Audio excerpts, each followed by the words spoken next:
Let's get it done.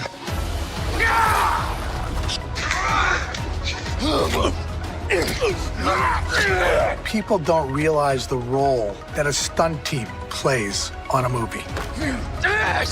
On the Avatar sequels, we rely on them to not do stunts that stand out as spectacular. We ask them to do stunts that play as part of our story's narrative.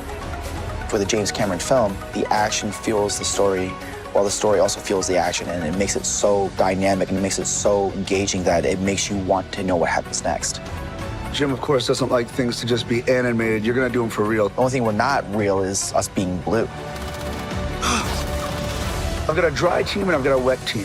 So some of the things that we're doing are going to be 30 feet in the air, and we'll let the actors do it full on, and we'll catch their movement, their acting and everything, and then we'll build it up, and we'll let those seasoned professionals, those parkour professionals, do that same motion. Who do all the slinging, climbing, falling, grappling, the action through the air. Those guys never slip. So from fighting, falling, parkouring, we have the best in the world for each individual piece. Flying at ground is much more difficult than it ever was before. Jim wanted people jumping on, jumping off, flying around. He even wanted that bird to fly on the stage and be able to come to a landing. We have multiple riggers and stunt performers operating the bird, helping it turn left, right, circling, flying, diving. So we had to have our performers in sync with the creature.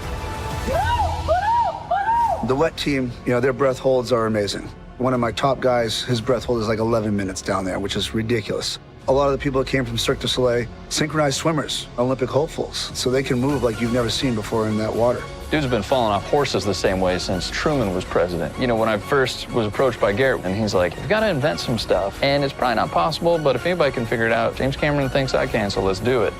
For the water sequences in this movie, we had to figure out how to make some of these creatures fly underwater and how we were going to do it. Are we going to use this thing called a jetovator and use underwater jets to help make it work? If it was like a high horsepower squirt gun, we got to be the first people to actually ever take it underwater. I kept getting ripped off, and Garrett's like, dude, can you stay on that thing? I'm like, yeah, I'm trying. And and there goes your hand, you know, like it's so fast. Fighting underwater, what it reminds me of is if we were in the gym and we were hitting a heavy bag, and you're hitting that heavy bag as fast as you can, as many times as you can, and as hard as you can, while holding your breath, see how long you last. That's probably what your limit's gonna be underwater. The final battle is amazing. It's epic.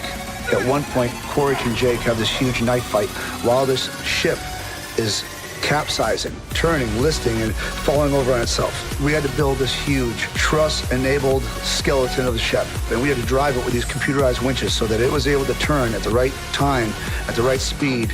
And this is one of the processes that makes this film feel so real, is that it was real. Now we're underwater, we're really fighting underwater. And so that's part of the process of making it real. One of the things I love about working with Jim is that he will create that environment for you. If we need real fire, there's gonna be real fire in that stage. If we need those physical things in our hands to interact with to make it real, it will be there. This movie is not just some amazing trip into another world. It's also still a reality-based movie that's right here in your face, and that's why I love it.